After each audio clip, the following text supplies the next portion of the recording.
What's up, everybody, and welcome to the Golf 360 podcast. I'm the host, Pete Popovich.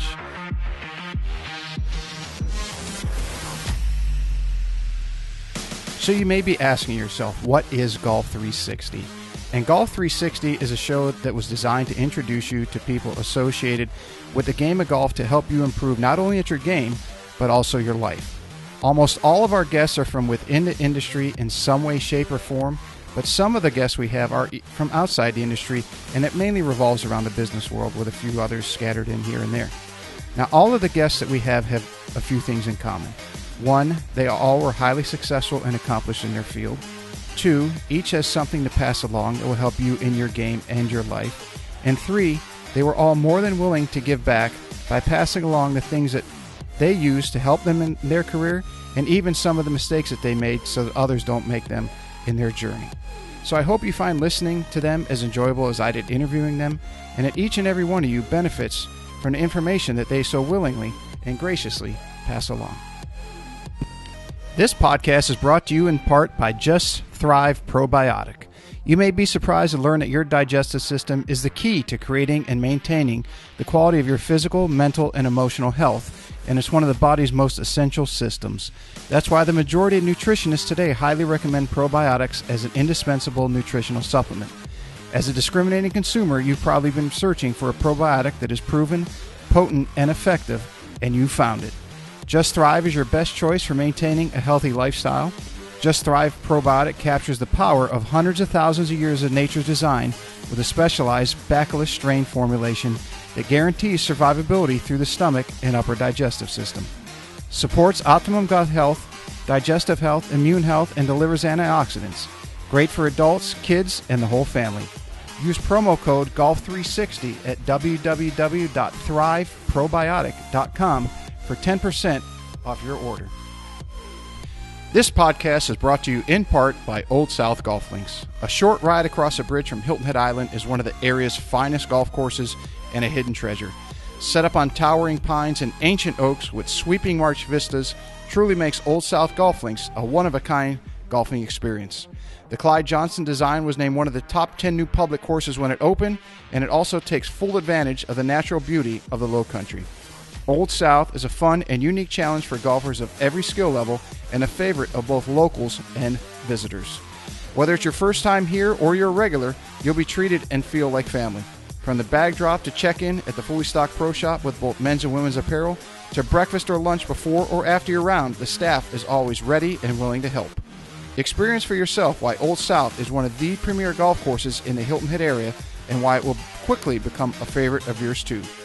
Visit them in person or online at www.oldsouthgolf.com, or to make it tee time, simply call the pro shop at 843-785-5353. My guest today is Suzy Whaley, and a lot of you are going to know Suzy because she is the first ever female president of the PGA of America.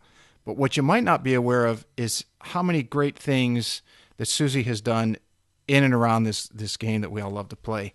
Not only has she played the LPGA Tour, she is one of the best teachers in the country. She's in the Golf Digest and LPGA Top 50 Instructors. She's a Golf Top 100 teacher in America. And she is currently the PGA Director of Instruction at the Country Club of Mirasol in Palm Beach Gardens and for Suzy Whaley Golf. On top of that, she has a wonderful family, has raised two great daughters, and is a great wife to her husband, Bill. Now, a lot of you might be asking yourself, how does she find time to do all this, and how can she be so successful at so many things? Well, we just happen to get into all these things and so much more in today's interview. So all you have to do to find out the answers are sit back, relax, and listen to my conversation with PGA of America President Suzy Whaley. Okay, Suzy Whaley, Madam President, welcome to the Golf 360 podcast. I'm very, very happy to have you. No, I'm thrilled to be a part of it. So a lot of friends, industry people we work with, or I work with, are around. A lot have been asking me how I was able to get the president of the PGA of America to come on the show. And I tell them that I knew you back when you still had time to play golf. I I still have time to play golf. I love to play golf. I just make that a priority. But did you tell him it's because you're such an incredible player and that thankfully you were there when my daughter was at IJGA? You should have told them the truth. Well, I remember those days, and it was back then play a lot more. But lot of things in life have changed then, especially for you, and a lot of good things. I can't wait to get into them this evening. One of the questions is, I put it on social media, right, that you're going to be coming on, and one of the questions from one of the lady pros in the area was, please ask her this, that you're a mom, obviously you're a wife, you're a teacher, and more or less a business owner, you're obviously president of the PGA. Where do you get your energy from? Coffee. No, I totally understand that question. I get asked it a lot. And for me, I'm just a person who super fortunate because I actually really love what I do. And that gives me energy right out of the gate. So whether it's my PGA stuff or whether it's coaching or whether it's being with my children or my husband, I'm just blessed. I like it all. So I can wake up with a super positive attitude, ready to go. How I maintain the energy through the day, that I just like one foot in front of the other. And I know that sounds too simplistic, but whatever I am doing in the moment I'm doing it, I try to give it 500%. And then I go to the next. So if I'm teaching or coaching hour to hour to hour to hour, I want the person in front of me, I want their time to be just as valuable as the person that came before them. And I want them to feel like I have my full attention on them. When I'm with my family, I try desperately to do the same thing. No emails, try to keep the phone down, try to be really with them and present with them. And then if I'm doing PGA of America stuff, I try to stick to that. And it's hard. It's really hard to compartmentalize and stay where I am in the moment. But I find that that's how I get the most done. And that's how I feel successful when I go to bed at night. So I don't stress out about what I didn't get done. I hope that makes sense. Yes, but I think it makes total managing sense. this work-life balance, I think that's a farce, right? People talk about that all the time. Like, oh, how do we achieve work-life balance? I don't know that that's possible every day to have it equally weighted. I just think for me, it's more about, being as present as I possibly can in the moment I'm in. And sometimes that might be 80% family and 20% work. And sometimes it might be 80% work and 20% family. But when I'm with my family, they know I'm with them and are completely understanding of that, as are my friends. So I think everybody has a lot on their plates, not just me. But that's the way I manage it, and that's the way I have joy in it. And I think if you find joy in your day, it creates energy. Yeah, I was talking to a friend of mine not long ago, and he was talking about what's called FOMO, right? Fear of missing out. And Yeah. I think I mean, I'm pushing 50, and I don't see it I don't experience it as much, but I can definitely see that with the younger generation, with the technology and the phones and the social media, all that stuff, that it's like, that's got to be something. And you're a mom of a girl, girls in their 20s. How do you go about teaching them that when that's something that you really maybe didn't have to experience yourself? Yeah, I think we have to realize that those aren't going away, right? Phones Mm-hmm. aren't going away. That push to social media is not going away. It's how they communicate. It's how they share experiences. It's how they build community. But what we're finding is, people are lonely with all that happening. And the reason why is some of that community obviously isn't one-on-one. It's not togetherness. It's togetherness in a way, right? And that's a good thing, that people can reach out and connect with people from all over the place. But I just tell I tell my children a story, and now they're both young adults, obviously, but we have a picture from the PGA Championship from I want to say it's 2008 or 9. And it's of Tiger, and it's everybody behind Tiger watching a shot. And the PGA of America has this picture. Everybody's watching him hit, which that's obvious, right? They all go to a golf tournament, you watch them hit. We have a picture from Bellerive at the PGA Championship, and everybody's watching through a phone, right? There isn't one person watching that isn't looking and taping through a phone. And I think that's so compelling because they're actually there, standing there, but they're not watching, right? They're more intent on sharing than they are of living it. And I think that's just part of our times. But I think if you're aware of it, I would hope that oftentimes when you're actually present at the Super Bowl or the PGA Championship or at the Ryder Cup, you actually put the phone down and actually watch it, because you're the one that has the opportunity of being there in the space in the moment in time you're in it. Yeah, there's a lot to be said for human interaction. Whatever, if you're teaching or coaching on a lesson tee, or if you're in the pro shop, the human interaction still plays a major role, right? I remember hearing or seeing that someone asking, I think it was a blogger convention, and it was in Las Vegas, and they said, well, if they're bloggers, why don't they just do it all over the computer? And the point was that you still have to have face-to-face discussions and contact and so on. So I think humanity will self-correct, or at least I hope they do. And we'll get into technology more as we talk about teaching a little later, because I want to get your thoughts on that. And a whole bunch of stuff to go over. We always have great talks whenever we have a chance to. Great. I want to touch on, so your daughter Kelly, I think, recently turned pro this year. Is that she did? So one question Yep. I want to ask you is: was it easier being in the ropes as a competitor or outside the ropes as a mom? I get asked that too, because both my daughters played collegiate golf. I have a niece who just signed her national letter of intent yesterday to play collegiate golf. And I've watched so much golf of not only youth, right, from being a coach and loving teaching juniors and watching, gosh, my husband and I were excited to say, I don't know, 350 boys and girls have gone on to play college for, I don't even know the number anymore, but we love that. So we've watched them in tournament play. We've followed them outside the ropes. And perhaps that prepared me to watch my children be a part of it. I think for my children, it might have been harder when we first started watching than it was for me, because I think, they were thinking about what I was thinking the whole time when they were making mistakes or making errors.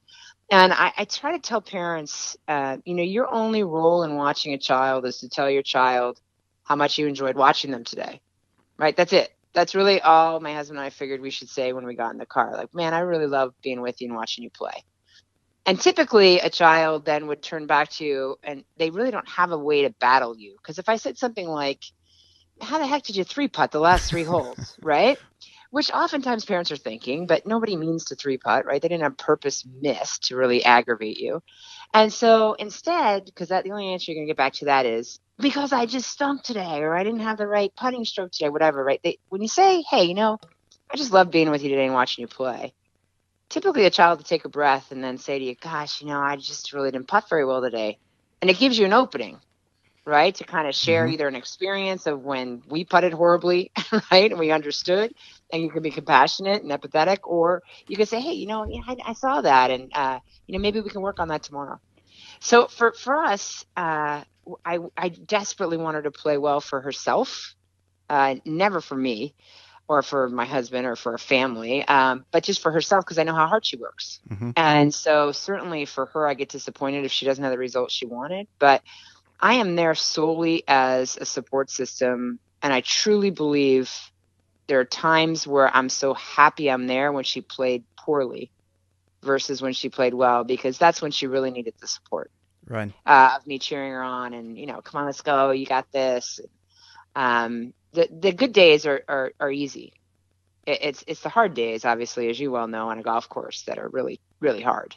And that's when you need a parent behind. That's when you need them on the other side of the ropes to say, hey, let's go grab some ice cream. Right. Let's go do something else for a little. Let's go to a movie. Let's go do something other than this. Because golf doesn't define you, and certainly a score doesn't either. When you were growing up, was golf your focus? Skiing was my focus. 100% until, I loved golf. I grew up in Syracuse, New York, in a small town called DeWitt. And the weather there was more conducive to skiing than playing a lot of golf. We probably played golf maybe 4.5 months a year, maybe 5 if we were lucky. And I absolutely loved it when I did it. But I was a 3-4 sport athlete. When the golf season ended, I moved on to the next sport. And but skiing, I wanted to be an Olympian. I wanted to race the Olympics. I thought about it I drew ski racing courses in my 2nd grade notebook that my parents kept. It was what I wanted to be and what I wanted to do. So Athletics, I can tell you, was always something that I cherished and loved. But skiing was really my goal. Where was the changeover? When did that happen to golf? I went to a boarding school in Waitsfield, Vermont for ski racing called Green Mountain Valley School. And my parents, at my begging, allowed me to go. My mom was an educator and wasn't thrilled with my choice. She wanted me to stay in public high school. And I, pushed and pushed and pushed and pushed until my parents, because I wanted to train with some of the best coaches there were. And so I moved there and went away to a ski racing academy. Absolutely loved it. And unfortunately got hurt. I fell in a downhill and went back to public high school and figured, maybe I'll still race and try to get healthy. And, it just didn't go that direction for me. And that's when I really started to focus on my golf. I ended up qualifying for the U.S. Open in high school, and I won my New York State Junior Girls Championship in high school. I played in the PGA Junior Championship, but that was a day and time where we didn't have the AJGA, obviously. We didn't have U.S. Kids Golf. We didn't have a lot of tournaments to play in, so to be recruited for collegiate golf, you played in your State Junior Championship, the PGA, the USGA Junior Girls. I qualified for that.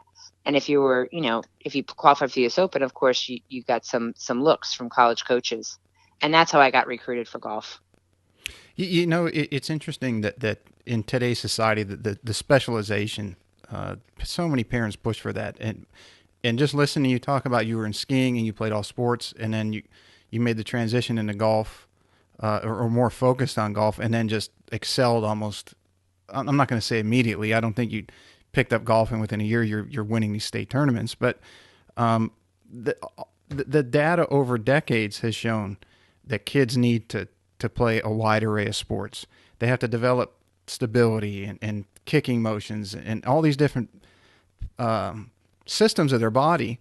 Yet so many parents want kids nowadays to specialize. Now you work with a lot of kids. How do you try to get that through their head where they think that their kid is going to be like Tiger Woods, who's the one exception? David Epstein wrote about this in his book Range. I had Dr. Greg Half on. He wrote about it in Periodization and Methodology of Training, all the data going back, 9-10 decades.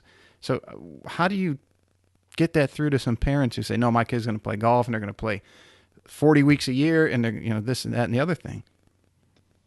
Well, I'm so happy you brought it up because we at the PGA of America obviously agree with you 100%. The data is overwhelming, and we have, with the United States Olympic Committee, joined PGA Tour, the LPGA, PGA of America, and what we've developed is the ADM model, which is the athletic development model for youth development in sport, and fundamental movement skills are a priority for that, where we have active start. It goes up 7 levels of training as a child grows through sport. And we're advocating 3-4 sports. We have a website called PGA.coach to train our PGA professionals and LPGA professionals on fundamental movement skills and on ADM. And it's exciting. We launched that last year, and we have 1,000 PGA professionals who've already certified in it. And ultimately, when we head to PGA.com as a consumer outreach, those professionals that are on PGA.com to reach these consumers will have to be certified in ADM. As far as for me personally, I've always been a believer in that. As you said, I do feel like whole athletes always become better athletes. That doesn't mean your child's going to be elite because they go through this model. However, to be elite, the data is overwhelming, other than the exception that you mentioned and a few others. That what happens is, as a child's very young and specializes, this is a generalization, but let's say 10 or 11 and is winning every single tournament and only participating in one particular sport.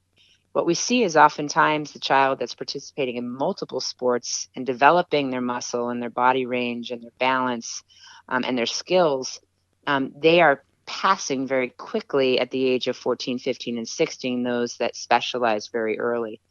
And so for children to be elite, that's important. But more importantly than any of that, the development of a child in sport at least when I was growing up, was always the journey of getting good. It was always the fun of not knowing how to do it yet, but learning how to do it. My coach was always, look, you just don't have it yet, right? You're going to get it, but just not yet. Mm-hmm. And that was just enticing to me. And for me, I never looked at practice as a chore.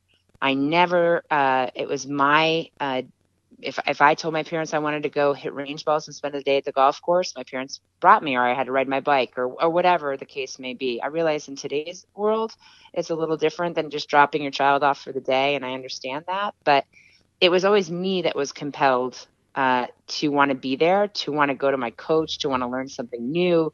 I found great fun in it.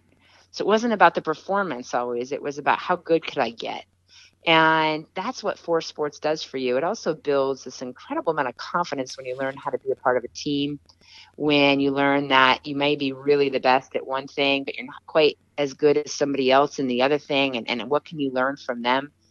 So I encourage that in our junior coaching programs. We 10 to 15 minutes of every single program is fundamental movement skills based on age and developmental level that child is in.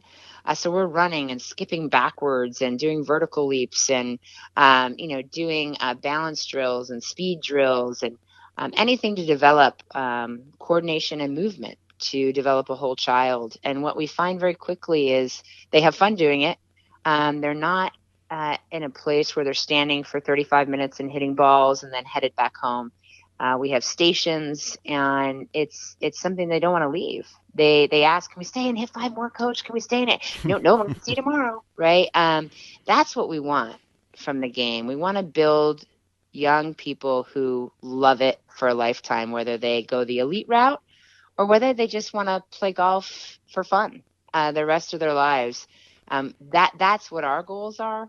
And, as we develop youth, it's really important that parents understand why we're doing what we're doing and how it's helping to develop the total athlete, the total child. Even if they don't feel like their child is athletically gifted, we can make them a better athlete through these skills. Yeah, even if it isn't in golf, if the kid is, whatever, pick an age, 10 years old, if they get to 13 and they transition to, you got the opposite of you, someone goes into skiing, well, then they had that Correct. development when they were young. Absolutely. And golf's just so much more than a game. It's so much more than the skills, right? I mean, we're also building character and perseverance and, so many things we talk about all the time, but it's also healthy, and they're outside with their friends and they're enjoying it together. And that's the goal. Yes, and some of the data that I've read on that was that when you had mentioned the kids who specialize early, that they got so used to winning that when the other kids most often passed them in mid to late teen years, that they no longer had enjoyment. And a large portion of them, and you can pick the sport, that they weren't even playing the sport by the time they were in the early to mid-20s, which is sad. So sad. And then, even beyond that, the injuries that you see in specialization are really overwhelming. And you're seeing it in golf too. Many of my daughter's friends who they grew up playing junior golf with, after Division I collegiate golf, aren't playing at all anymore. And that's something we have to stop, right? That's something we want people to play the game. Of course, for many people want to play it for the competition. I'm one of them. I absolutely love to compete, but I also enjoy it. And, there has to be a mix of that to make sure we have longevity in the game for anybody that wants to play the game. What for you when you made that transition? What was the attraction to golf? Since you played a lot of sports, so what drew you to golf in particular? I think the challenge of getting as good as I could get. Right, every day was different. I loved being outside. I was a child that hated being inside. So the second the school bus dropped us off, my books were in the house and I was gone. Right. Mm-hmm. So for me, it was about being outside. I loved spending time with my mom. My mom was an avid golfer, and I got her undivided attention on the golf course because my dad, he liked playing golf, but he could take it or leave it. And my sister was a big athlete, but she was a swimmer. So most often, if I really wanted to go play, it was with my mom. And I had this amazing experience being with her on a golf course. I had an unbelievable coach named Joe Tesori, who's a PGA professional in Syracuse, New York, that thankfully my parents found for me, who took me out on the golf course. I'm sure now that I'm in the business, I realize very clearly that he didn't have time, right? But he made the time. And he'd take me out on the back nine at 4:00 at night and show me shots, and we'd bring two other people with us and two other juniors with us, and we'd have competitions, and he'd putt with me for 15 minutes on the putting green. I'm sure it was probably before some big outing, right, that I wasn't even supposed to be there, but there I was, and he'd take me on that. So for me, golf's attraction was being with people that I cherished and really looked up to. My coach. I met great friends. I played on my high school boys golf team. They're still some of my dearest friends to this day through the game. And for me, it was the competition. It was an individual sport that I could always challenge myself to go a step further, and I love that about it. Do you consider yourself that you played on the boys team and you were in the club side of the business and you're an instructor and now you're, of course, your position where you are now. Do you consider yourself a trailblazer? I get asked that, and this is the way I'm going to answer it. So I wouldn't be where I am today if it hadn't been for people who opened the door for me to be here. Many of them women, and some of them men. And so I look to it more as, I get asked a lot, do you mind if we introduce you as the first female PGA president? Or would you rather just be introduced as the PGA president? And I always say, well, that's a really good question, but I'm honored to be the first female president because that means a lot to me, because if somebody's sitting in an audience somewhere, somebody listening, I think sometimes it's easier when you can see yourself in the role to be in the role. Mm-hmm. And if I can be a role model for somebody that comes after me to realize it's attainable, and your body of work has to support that, and you have to be confident in the understanding that you have the opportunity to do it because you're a PGA professional. I consider myself that. But to call me the first female, I think is important because I am the first female. Yeah, But the next female, I hope, is called the PGA president, because that's what we are too. As I was, thinking about this, because with your schedule, obviously, it took us a little while to connect. But as I was over the weeks and just running things through my head to discuss with you, I don't like that someone says you're the first female president. I look at you as the president and you happen to be a female, but I completely understand. And I think many people would, that saying that, the importance that it is to maybe some young girls, Right. like you just said, that hear that and they see that, and now maybe that spurs them on to want to do something similar. Yeah, in whatever career they want to pursue. And I always tell young women, look, I worked really hard to be a PGA professional. I'm proud of that. We go through 800 hours of education to become a PGA professional. I love wearing that logo. I'm proud to call myself a professional golfer. I work very hard at my golf game. I've worked very hard in my career. And, for me, many of the things that I've done led to this point of me wanting to give back more, wanting to be a part, wanting to have a voice in evolving the association and in making sure that we're serving our members in a way that's tangible. And I felt like I had something to give back to that. So that's why I ran. Mm-hmm. But I also ran because I thought I was capable and that I thought I could do the job. Not because I was male or female. It's pretty obvious, but at the end of the day, I mean, that was where I was in the moment. Now, to the outside world, there has never been one. It's 103 years. And so I'm proud of the fact that I'm the first female. But at the same time, I would hope as we move forward, women, men, it doesn't matter. If you can contribute and your body of work can support that, and you believe in the association and how you're going to help move it forward with your board and with everybody else that's in office around the country, then go for it and step out of your comfort zone and do it. That's what I would hope people would look at versus not look at gender. Yeah, correct. Especially if it's very positive the way that you have utilized it. Especially in today's world where everything, it just seems so volatile. I mean, you say one thing the wrong way, and it's like the X amount of groups want to bring it to stake for it. So it's a very thin line to walk sometimes. But I'm glad that you're the one that is the first female president. I mean, I know you, so hopefully people who listen to this get to know you better and are very, very happy that you're in that position as well, because we Thank all you. know that you're going to do some you've done some great things. You're going to continue to do some more. Um, as we're on the topic, and kind of segueing a little bit into you being the leader of the industry, for lack of a better word, do you have any vision for the PGA, or what are some of the top things on your to-do list? Yeah, we had a good year, but to your point, we have our challenges and we have a lot of work to do. Some of the things that I'm really proud of are what we've done in our PGA Reach Foundation space. A couple programs there, obviously PGA Junior League, that's had exceptional growth over the last 5 years. We're up to 60,000 boys and girls playing that. Close to 33% are girls. Certainly want to get that to 50, but a great increase from us from 11 when we started. We have close to 20% children of color that are playing in PGA Junior League. That certainly isn't where we want it to be. We certainly want that number to be as high as we could possibly get it. So we have work to do there, but still proud of the growth. PGA Works, which is a program where we are having paid fellowships around the country in our 41 sections for people who have never been exposed to the game before, but looking at it from a workforce standpoint.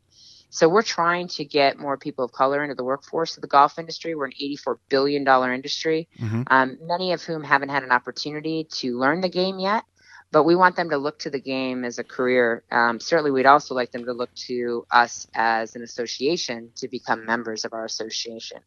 So really proud of that. We've done some incredible things in the tournament space, like the KPMG Women's PGA Championship. I'm excited about that. We never had a females championship prior to its first year, which we had at Sahali, and now we head to Aronimink coming up this year.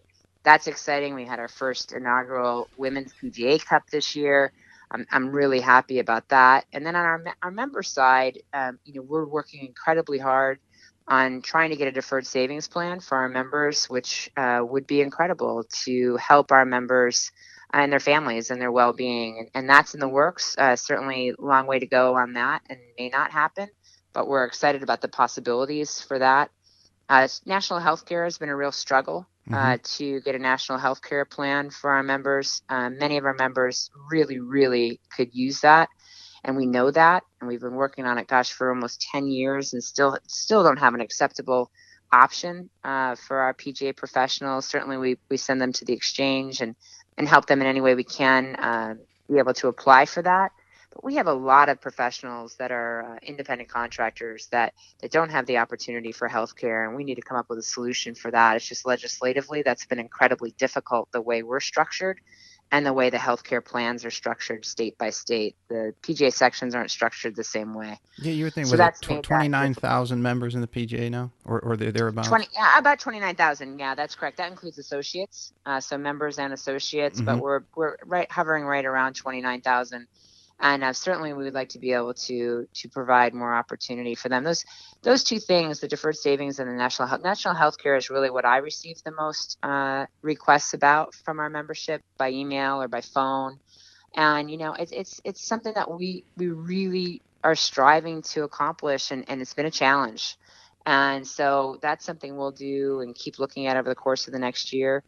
We've just secured our new HQ home at PGA Frisco, which we're incredibly excited about that. We're partners with Omni and many other companies, TRT.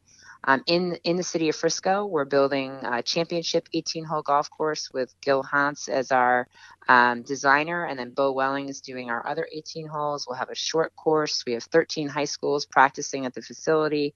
We'll have a retail shop, a world-class education center, and then obviously a hotel right there on site. So build out, we just broke ground about 4 weeks ago, and build out is projected at 2022. And that's going to be incredible for our members and everything we're trying to accomplish in the player development space as well. So we've got a lot going on. That's just a tidbit. I don't want to keep going, but at the end of the day, we're excited about what we're trying to accomplish for our members and for the game. Would the savings title that you mentioned, would that be like a somewhat of a retirement account? Because I know when Correct. I interviewed Mike Harmon at Secession, he said that one thing that he advocated for was like a retirement account through the PGA. Yeah, that's exactly right. We've just, there's a lot of IRS stipulations to be approved for that. And we've never been approved. We've certainly tried multiple times. We think we're a little closer with a structuring that they would approve, but I can't tell you that they will do that. And, and I would hate to get anybody's hopes up until we had the opportunity to say yes. But I can tell you this, it is a priority and we're working incredibly hard at it. I'll make sure Mike gets a copy of this and he can hear that's being championed. He'll be excited, but I don't want anybody to get excited until, we tell you it's done, because Right. It's not done. And we realize that. But we're going to try to do everything we can to at least get to a starting line for it. Whether we get to the finish line or not, that's yet to be determined. As the industry's leader and being on the executive board, and when it comes time to make important decisions, how do you do that when on things that seem to be somewhat divided or a little bit contentious topics? How do you go about deciding which way you're going to lean, whether it's a vote or you're going to kind of get behind one of the two?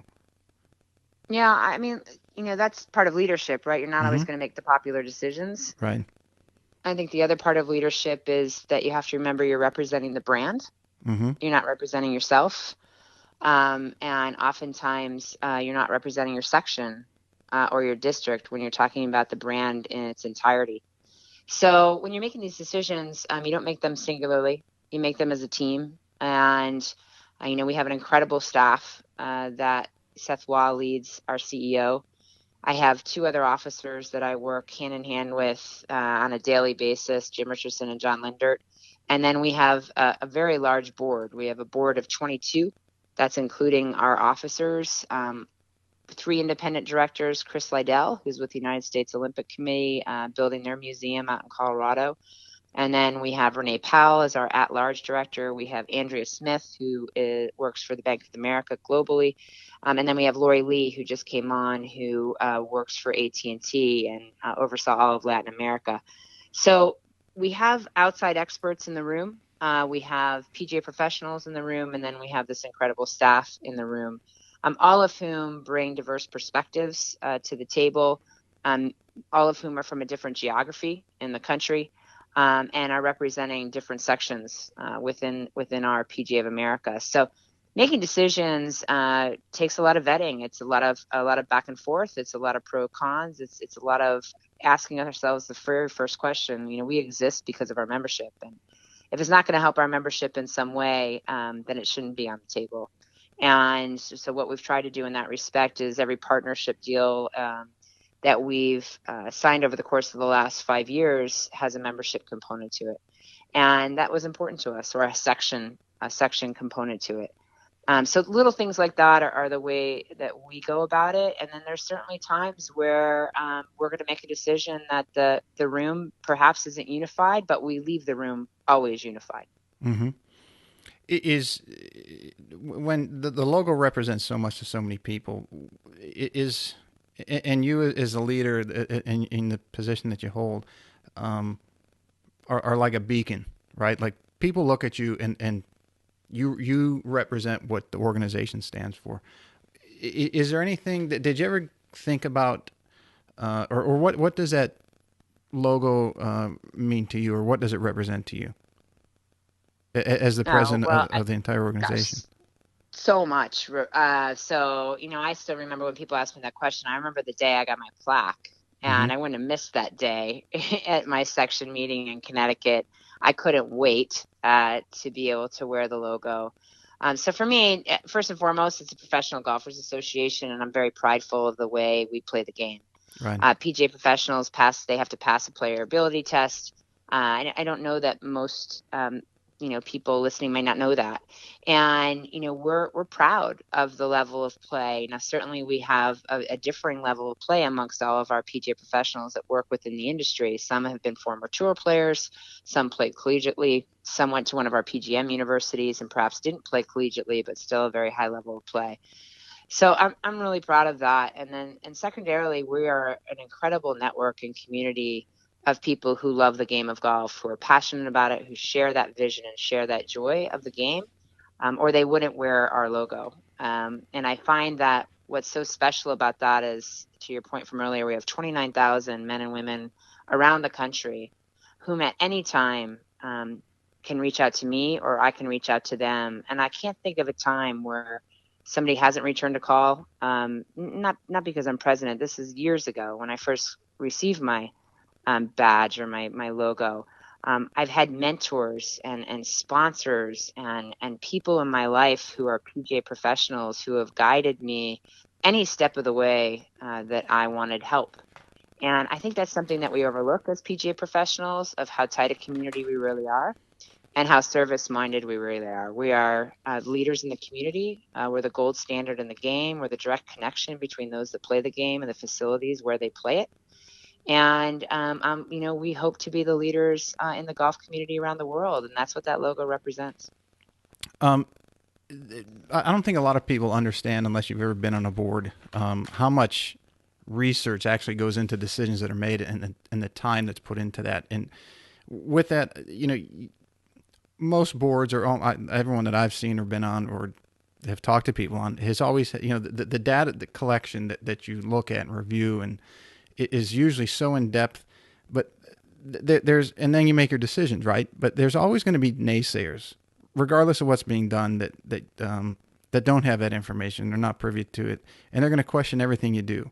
So I guess what I'm getting at is, how do you deal with that negativity? Do you ignore it, or do you try to communicate with them and educate as many people as you can on the decisions that have been made and at least give some background as to why that was made? Yeah, as best we can is definitely the latter. I've often found that as I grow in my leadership positions and learn along the way, which is, constant, the naysayers typically make you better. And if you can realize and really listen and really pay attention to what oftentimes might be behind the frustration or behind the words, because oftentimes we'll get people who will reach out who send us a note just in disagreement. Right. And that's a good thing, because that makes you realize that, okay, have we thought about everything? Have we gone through it? Has this been something we've actually discussed? Some other people write you in frustration, right? Because they just totally dislike the decision and don't really want to have a conversation about it. They just want to tell you that. If you can read through that, really what their frustration is really stemming from, and reach out as best we can. As we said, there's 29,000. I'm sure that we miss a few, and certainly we tried desperately to respond to all of them. Oftentimes, when you do educate, it doesn't mean you're going to change the person's mind, but the education process, at least, I hope, is compelling, and they can, as a person who's somebody who's really considering both sides of it, you hope that they can see your point of view and your perspective in a way that you really have put the effort and work in. Now, just like in our political climate, they may never agree. They may always, think that we made the wrong move or the wrong turn. But as a leader and as the one who typically writes these people back, it's important to me. It's important to me to hear what they have to say, but it's also important to me that they hear what I have to say. Mm-hmm. I think you guys are probably a little different than the Washington political climate, and that you probably are working towards a goal as opposed to just trying to get in each other's way. I think it's just human nature, right? It's people, and the dimensions of diversity are far greater than gender, right? Mm-hmm. Like where you grew up, where you live, what's important in your community.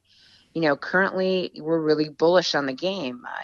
Employment's up, comps up, golf numbers are up. However, we fully are aware that there's golf professionals in certain pockets of the country that need our help. And it's not, all rosy for them. And so, when you hear from them, those are the ones that need the compassion. That's the ones you need to reach out to and let them know you understand and you're working very hard toward that goal.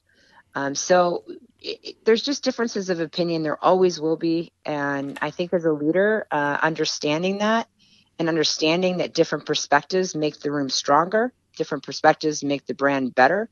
When you can bring in those dimensions together and evolve as an association, you're going to be stronger.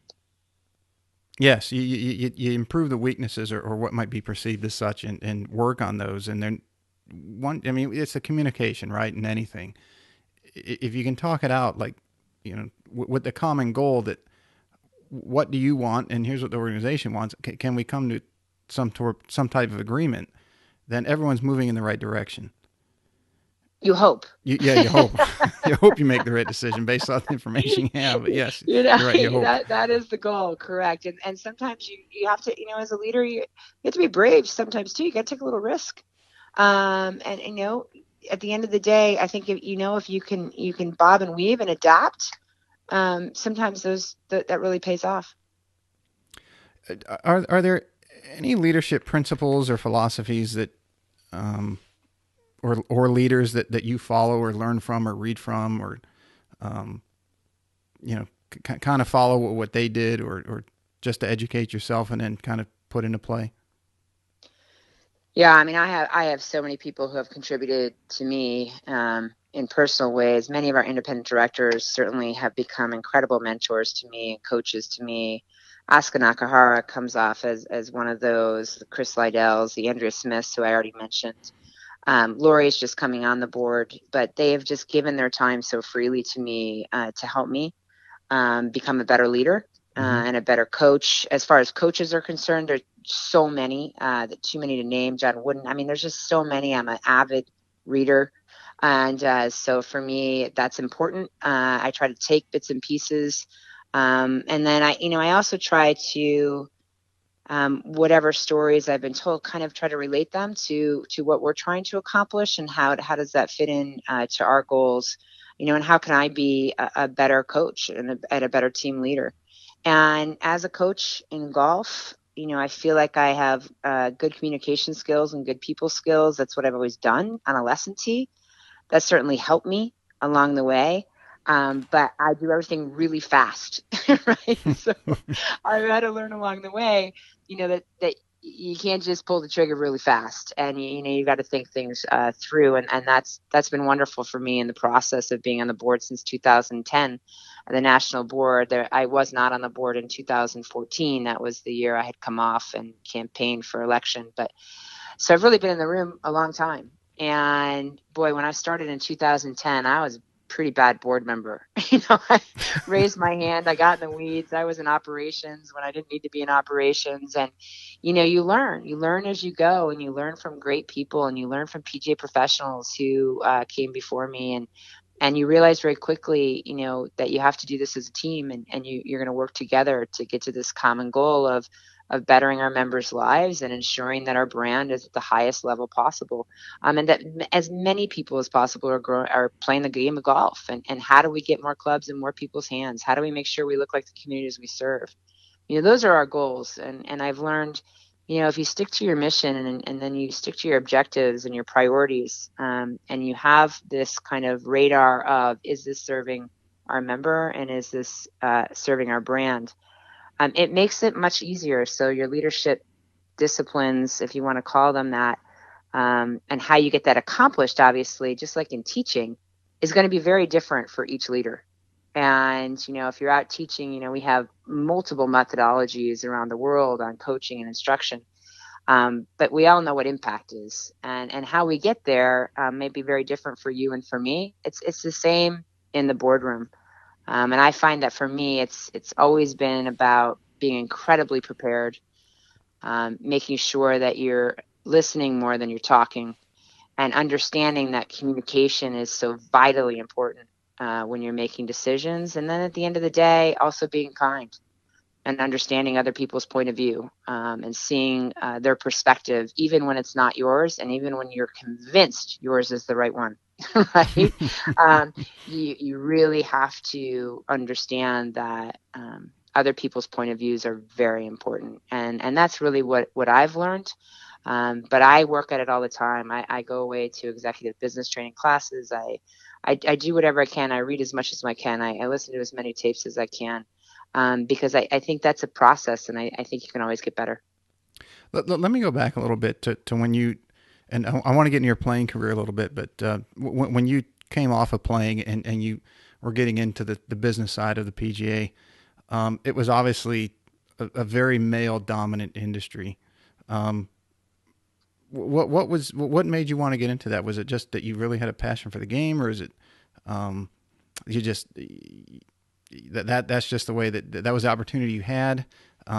Because at that time, and there weren't really a lot of women involved in golf. Okay, so truth be told, when I came off the tour, I had my daughter. I just had my daughter, and I had always worked since I was 14, mostly in the golf business. And it was the first time I really didn't have a job. And I was driving my husband insane, and because he would come home from his very long work week as a PGA professional, and I'd ask him who he saw and what he did. And Jim Flick at the time was his golf schools with Bob Tosky were Mm-hmm. where my husband was working. And he said, Jim said you could come out and observe and watch teach. Maybe you'd really enjoy that. So I got into the teaching side, thankfully, with these amazing mentors that were there at the time. Martin Hall and Mark Wood, Kathy Wood, Dean Rymeth, Laird Small, Charlie Epps, Mike Malaska. I mean, I could go on and on about the people who actually trained me how to teach, Jim Flick and Bob Tosky. And then I realized that I loved it. And I joined the LPGA Teaching and Club to Professional Division first, because at the time I wasn't working enough hours to join the PGA of America. They had a restriction at the time, which now is long gone. And so I joined that first. And then when my husband and I moved to Connecticut, I knew I had our second daughter at that point, and I knew I wanted to continue coaching and teaching. And so I looked up in the phone book, because we didn't have iPhones then. I looked up in the phone book, the courses in town, and I dropped off a very simplistic resume and ended up landing this amazing position at a place called Tumblebrook. But I was watching my husband in Connecticut play tournament golf in the Connecticut section once or twice a week. And I had no opportunity to compete. And that really was making me aggravated. So I would complain to my husband about that. And he'd say, well, then why don't you join the PGA?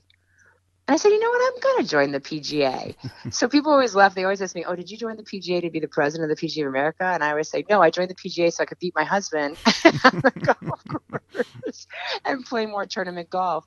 So my answer, truth be told, is I joined the PGA of America initially because of the opportunities it provided to its members to play tournament golf at a high level in their local communities. And then once I started that, I met these amazing people in these tournaments that were PGA professionals who ended up guiding me when I took my first head golf professional job, helped me. Just these incredible consummate professionals. And I wanted to be around them more. And they asked me to volunteer on a committee in the section. And at the time, I had done a little work for ESPN with some on-course commentating. And they asked, would I be on the communications committee? And I said, I'd be more than happy to. So that's how I started in governance in the PGA of America, was locally within my section. And that turned into, well, Suzy, would you be on the sponsors and marketing committee? Yeah, I'd love to. Would you be on the education committee? Would you be on the tournament committee? And it just morphed into this incredible time for me where my time was being spent with people who had the same passion I did, who wanted to grow golf in Connecticut, who were compelled to give back to an association that had given them so much. And I became addicted to it. I love being around these people who were so engaged and so smart and so willing to freely help me with my career. That's how it morphed into me being on our local board in Connecticut. And then it just went on from there. Was there, obviously in you've been around the game most of your life, and you've seen and experienced some of the challenges and restrictions against women in golf and involvement. Um, and you've done a lot to curb that or change that. And I think, do you think that was a function of society back then, and how society has changed now? Or did you ever give any thought to what that might have been from, or did that spur you on to kind of do some of the things and programs that you've been involved in now? I think it has to go way back to, my household growing up. So in my household growing up, we weren't given barriers, right? I had Mm-hmm. this mom who loved sports, but she also demanded preparation, right? This wasn't supposed to be easy. It wasn't supposed to be easy whether you're a girl or a boy. Now, I don't mean to sound like I didn't see things happen to me that probably shouldn't have. So, for example, I was turned away from a junior tournament because I was a girl. Mm-hmm. I didn't know then at the time what a big deal probably that was to my mom and my dad.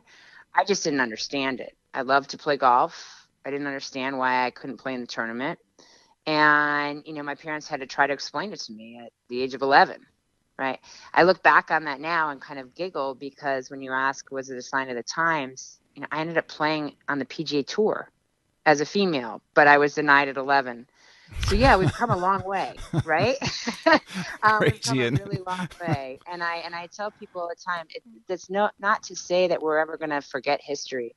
History is really important. It teaches us things. We certainly hope we grow from things that happened in our past, and we have. Do we still have a ways to go for women and young girls to see themselves anywhere at any time on any golf course? We do. But have we made incredible progress? We have. mm-hmm. And, I'm proud of that. I'm proud of the fact that more women are playing the game. I'm proud of the fact that more young girls than ever are playing the game of golf. And that's due to so many great programs. It's also due to families having their children participate together, boys and girls. It's PGA Junior League. It's LPGA USGA Girls Golf. It's PGA professionals who continue to encourage women and young girls to be a part of the game. It's tee placement. It's how we're managing their experience. It's accepting the fact that a golf experience doesn't have to be 18 holes, whether you're male or female. So there's been so much progress, but we have more to do. As I said earlier, we need to look like the communities we serve. We don't, and we have work in that respect to do that. But for where I've been in the game to where we are today, for me to say I'm president of the largest sports association in the world, that I've played in a PGA Tour event and an LPGA Tour event, that I had the opportunity because of Title IX to play Division I golf, and my girls both played Division I golf on scholarship, and now my niece. For me, that's a lot, and in a short time period for us to have a amateur women's championship at Augusta National is something that, wow, that's an incredibly proud moment.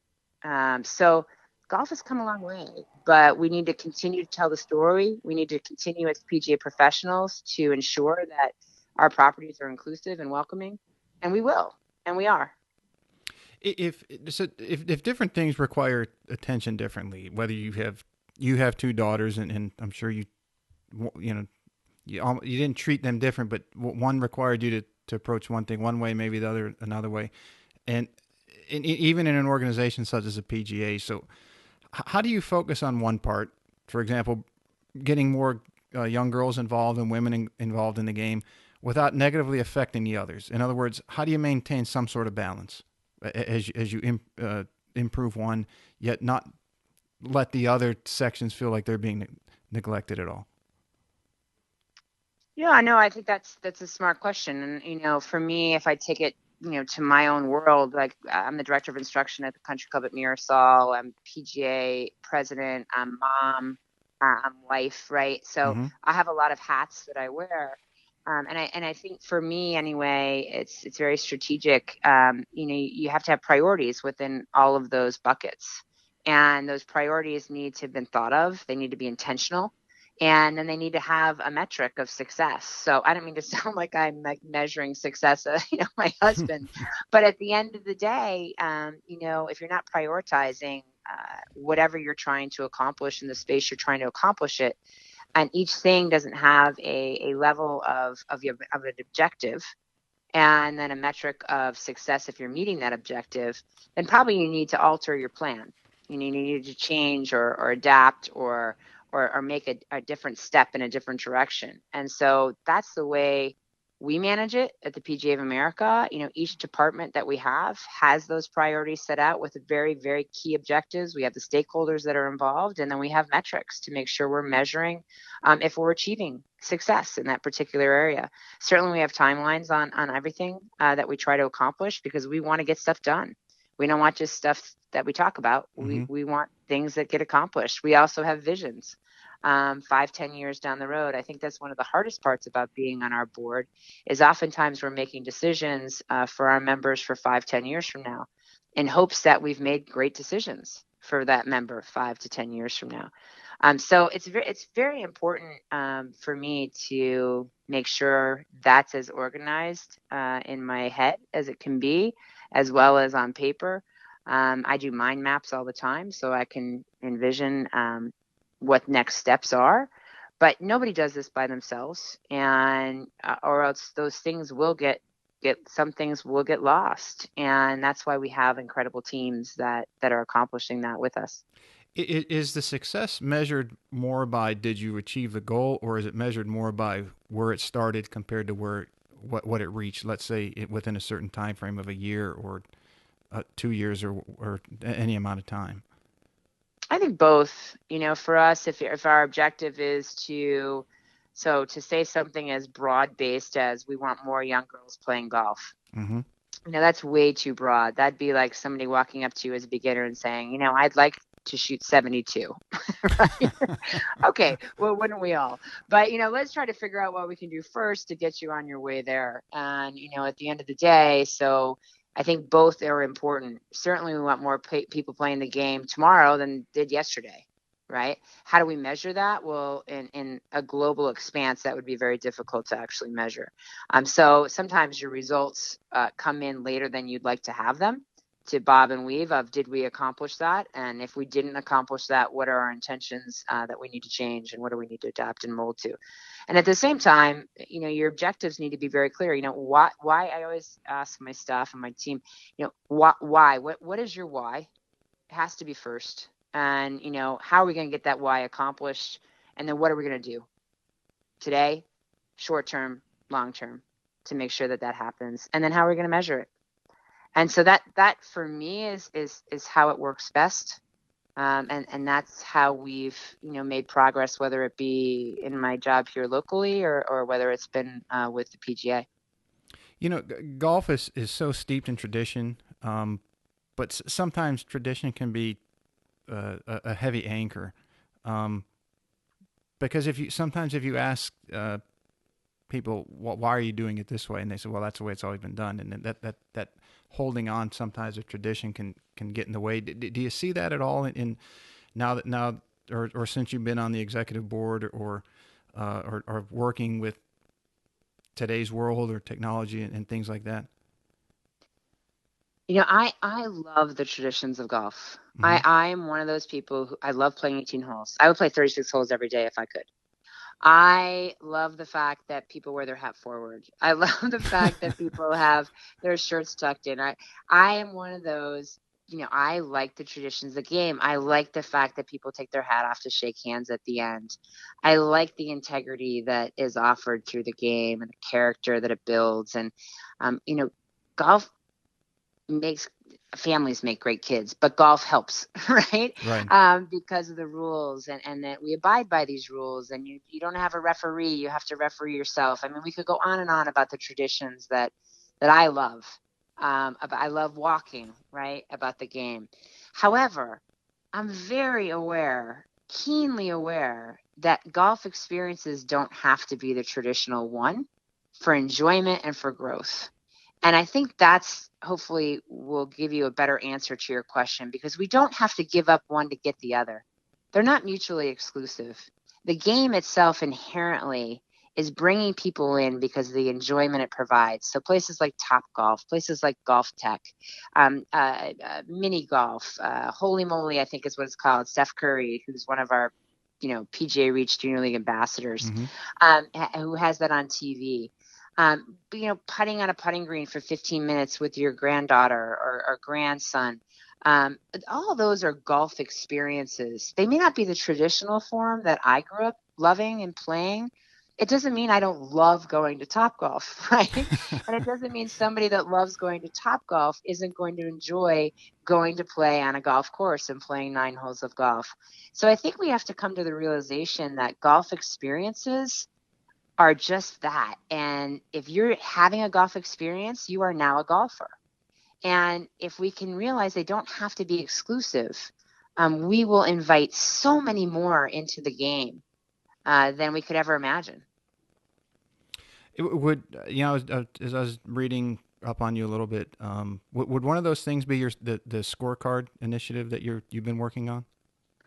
Yeah, it's so funny. I haven't been working on it. I just mentioned it on a different podcast because I think it's just always been mind-boggling to me that as we invite more people into the game, and certainly we've come a long way with the opportunities for playing different tees and calling the forward tees, versus the women's tees as we did previously, because anybody should be able to choose that tee to enjoy the game more depending on their club head speed. So my question was, why in the world do we separate the tee boxes on a scorecard? Why aren't all the tee boxes at the top? And why aren't all the boxes at the bottom? When instead we typically put where women are supposed to play from at the bottom of the card, and we put where men, quote unquote, are supposed to play from at the top. So if you're a male who's learning the game, it may be uncomfortable for you because everybody else is up there, but now you're down here. And if you're a woman who wants to play the whites or the blues or the greens, why would you have to be up at the top? So why wouldn't we just put all the tee boxes together at the top? To me, that invites anybody to play from wherever they choose to play from in a way that makes the most sense for them, whether they're male or female. Right. Sometimes the best ideas are the simplest. If you think about it, why are they down there? I don't even know if that's a tradition or what. The only thing I can come up with is convenience, or trying to fit it all on one card, or that's why I'm not in position. I'm glad I'm not in position to have to make that decision. I just think if you're starting the game tomorrow, and all the tees are listed in the same spot, it'd be a lot easier just to go, well, I'm going to play from there. Right? Mm-hmm. Yeah, you start where you can feel like you're making some progress. No, exactly. Why beat yourself up and say, I'm not going to do this? It's just too hard. Okay. Why not just eliminate that and say, you just start where you feel like you can handle, and here's where now you can see your progression. Exactly. And if you want to stay there forever, like skiing, the fascinating thing to me about skiing is if you go to a ski hill and you start on the green slope, skiing never tells you have to move up to the double black, right? They say, come join us on the green slope for the rest of your life, and we can't wait to have you, right? But for some reason in the game that we have, people immediately assume, well, I'm supposed to get better at it to stay, right? Well, wait a minute. No, there's so many more inherent amazing things about the game than score. Now, you and I, we are totally into the score, right? Right. But, you may be, it may be for business. It may be for health and wellness. It may be for fun. It may be to be out with your children. It may be to spend some time with your parent, you and your children. I mean, there's just so many more amazing things about the game, including the nature of it all, beyond performance, that we need to invite people and realize that, it's okay. If you want to get better, PGA professionals are here to help you get better. And we know as people get better, they play more golf. And that certainly is what we want to have happen. Mm-hmm. But if you want to come out and enjoy, PGA professional is going to help you do that too. What are some of the outside of that is, well, that kind of segues in the next section is what are some of the challenges of growing the game? Because it seems like almost like what golf represents, society is kind of going against the grain a little bit. And what I mean by that is, golf, it's 4 hours, you take your time, you enjoy it. the progression of improvement is over time. It's measured in often years, not minutes or hours. Like society, you can get 2-day delivery on anything that you want. You can binge watch an entire season of a television show. How do you continue with your the growth of the game when it seems like society to some extent is going the opposite direction? Yeah, I think we have to really address that, and we have to address it. We are addressing it, I hope, in a great way, because I think you have to look at the time consortium as a little bit, or as a little different than just the hours, because absolutely we fully understand that some people cannot take 4 hours to play 18 holes of golf in the worlds that we live in today. So it's accepting, like we talked about earlier, about, what a golf experience is, and that we acknowledge that is a golf experience. But at the same time, we have to give consumers the ability to connect with PGA professionals 24/7, just like you mentioned with Amazon.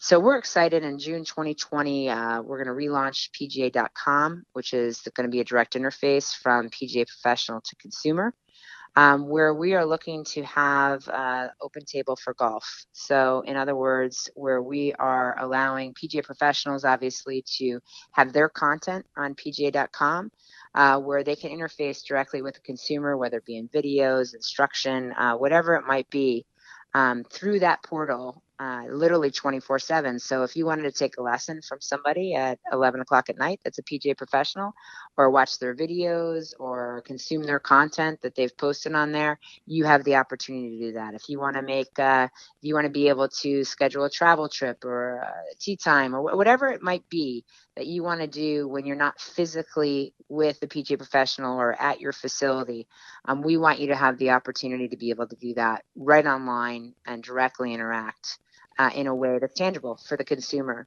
So we're really looking to bring the experience to the consumer in the time that they have. We just did a study where, a lot of people, when we asked them about the time, they said, well, it's not really the time. I just don't have time to search for an instructor. So we know we have to make that simpler for the consumer to be able to find us and to be able to engage with us. It's more about scheduling, and I don't know that I can schedule a lesson in my day with my family considerations, my work, and then once I get home from work with activities. So we want to make sure they can schedule a lesson outside of those times when it's convenient for them. And that's what we're looking to do with PGA.com. So we're not ignoring the fact that some people can't play 18. We obviously want people to realize 9 holes is okay, 3 holes, 6 holes, all the options that have been talked about multiple times in the past. But we also want to give them the opportunity to consume golf in the manner they want to consume it in the time they have to consume it. That is very smart. That's why you're running the show. Because you're very smart. You come up with these ideas.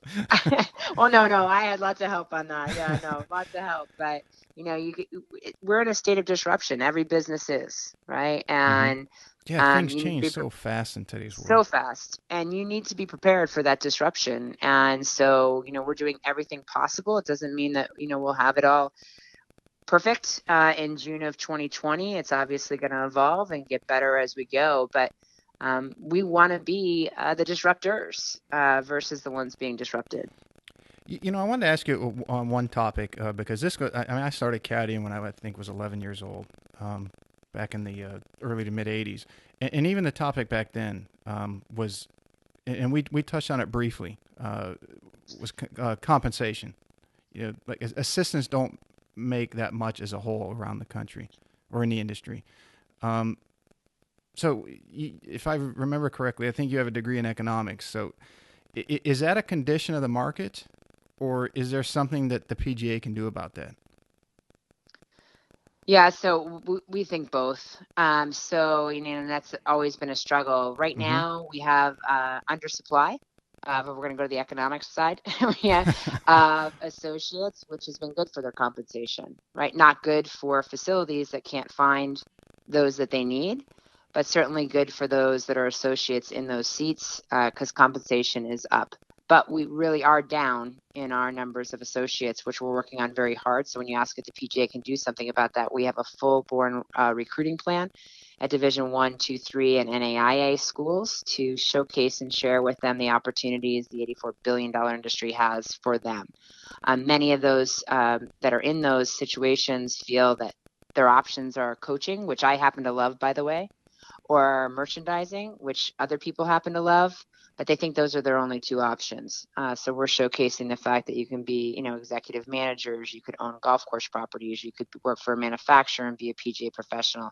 I could go on and on about communications, Right. golf channel, whatever it might be, you could still be a PGA professional and be in those positions. So that's very important to us. And we're working hard to increase the number of associates we have available for the facilities around the country that have a PGA professional.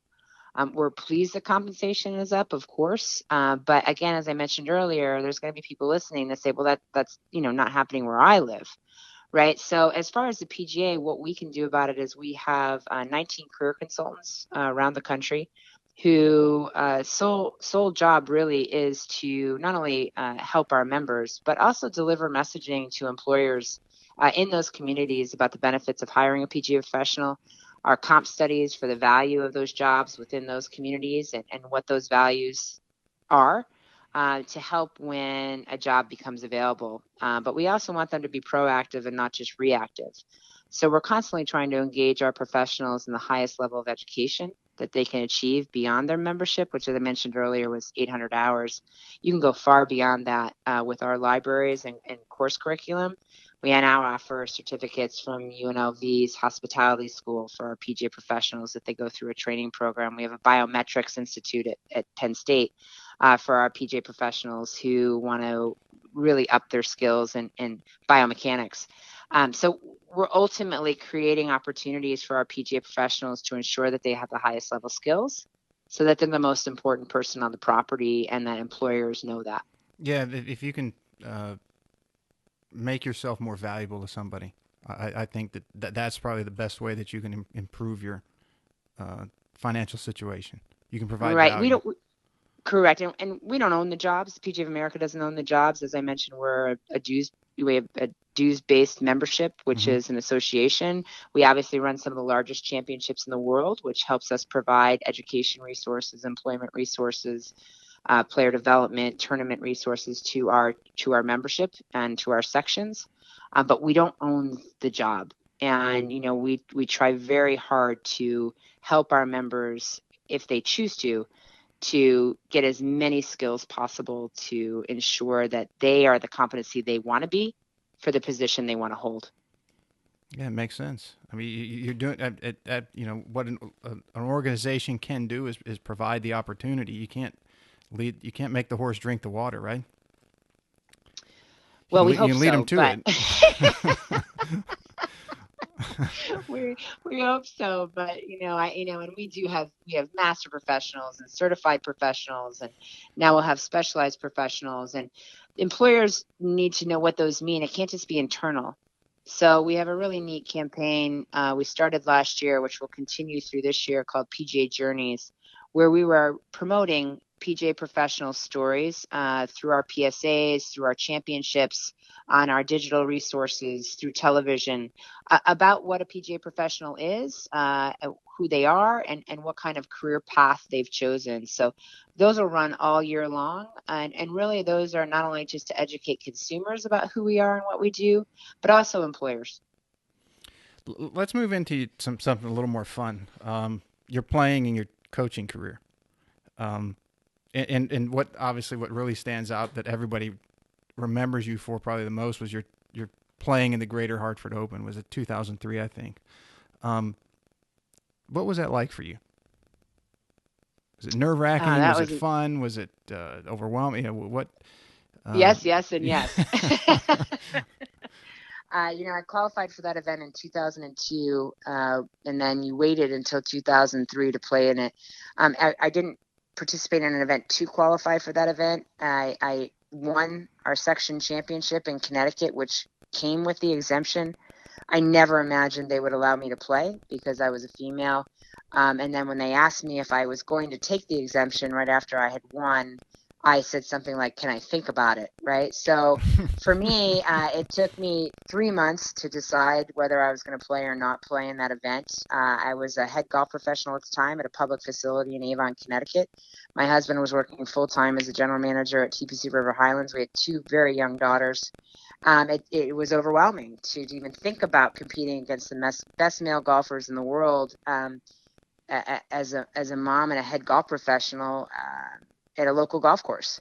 And so it took me a while to really decide, the whys. Why would I do this? Why would I put myself out there like that? And it was my young daughter who actually made up my mind for me. And we were reading a story one night about taking opportunities and being brave and not worrying, and being prepared. And I think she was 9 at the time. And she looked right at me and said, "Then why aren't you playing?"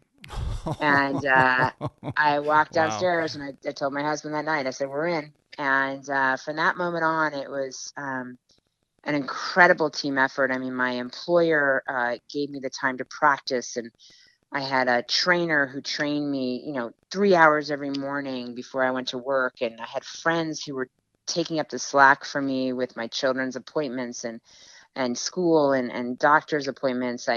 I mean, my team at work was handling tasks that were really my job, so that they gave me the opportunity to do the best I possibly could. And I owe them so much for that. And ultimately, when it came around to the time of playing, yes, I was incredibly nervous. I wasn't overwhelmed because I was prepared as best I could be. I was really adamant about that. I told my husband there was going to be no excuses. I didn't want to say, "Well, if I only had." So I did everything in my power to get as ready as I possibly could for the situation I was in. And, it was an amazing experience. It's one I'm so happy that I did. I started out with a double bogey on the first hole with a 3-putt from 4 feet, and went on to shoot 75, which certainly is not the lowest career round of my life, but it was the best career round of my life. I'd never played better golf. And I can't say enough great things about the experience. It was incredibly nerve-wracking. The world was watching. I was representing the PGA of America, who had given me the opportunity. I wasn't representing the LPGA Tour. I wasn't a member of that tour. I was representing my peers who had supported me and helped me so much in the state of Connecticut. And that alone was nerve-wracking. I wanted to do well. I was a competitor. I wanted to play well. And I also wanted to show my daughters that, you can be brave and hold your head high no matter the outcome. And my girls talk about it now still. And so I'm really proud that I did it.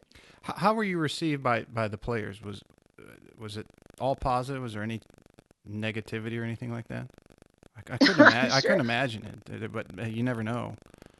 Yeah, I mean, to me, I mean, I had amazing support. Peter Jacobson played a practice round with me and ended up winning the tournament. I mean, that was just surreal. And, it just, David Duval introduced himself to me on the putting green like I didn't know who he was, right? But how nice was that? Because it made me relax. It made me smile. Paul Isinger met me at the front door to wish me luck. I mean, I could go on and on. I hate saying people's names because there were so many people that wished me well. I mean, listen, were there people who were against it? Like in anything, of course there were, and there were, but the majority of the letters I received and outreach I received, I think I did over 2,800 interviews around the world. It was the first time in a very long time when Annika played and I played and Michelle we played that women's golf was on the covers of magazines. Mm-hmm. And what a proud moment for women's golf. I'm honored to have been a part of that year. Yeah, it's not like you came out of nowhere. I mean, you had a very, very accomplished playing career. You played LPGA for a couple of years. You played in the PGA Professionals Championship a couple times up to that point, and even since. I mean, I think you played in the Senior Women's Open. You've won numerous tournaments in Connecticut and regionally. So, for anyone that thinks that this just came out of nowhere, it's no. I mean, you're a very accomplished golfer to begin with. Thank you. I mean, you play Division I golf. You're obviously a very good athlete in general, but I had one of my juniors ask me a couple of weeks ago, who was brand new to our program, and she goes, "Do you play golf?" I said, "I do play golf. I actually love to play golf. I can't wait to teach you how." It was awesome. So tell me a little bit about your time in the LPGA Tour. Um, did you have was it a goal to get to the LPGA as you were playing at UNC, or did you say, hey, let me take a shot and see what happens, or how did you that kind of go about? Yeah, no, it wasn't a goal. I played at UNC, loved my college career, had a blast playing collegiate golf. I was a decent collegiate golfer. I certainly didn't win any accolades or championships. But I mean, I was a good third player. Every once in a while, I'd sneak two or squeeze out a one for the team. I don't mean first place for the tournament. But typically, I was third. I was behind Katie Peterson, who was a first team All-American, amazing player, and then Donna Andrews, who ultimately won the Dinah Shore on tour as well. So they were in front of me, and both of them had aspirations of playing tour throughout college. I was going to go to law school. I took my LSAT. I was headed to law school. I moved back home after college and was working at a golf course in right outside of Wilmington, Delaware, outside in Westchester, Pennsylvania. And the LPGA championship was at DuPont Country Club at the time, and they allowed amateurs to try to qualify for the event. And I had come off a pretty good spring for me in college and decided to enter the qualifier. And I qualified as an amateur. They took two. I qualified, and I played well in the tournament. And I had two gentlemen approach me at that particular event after watching me play to ask me if they could sponsor me to go to tour school.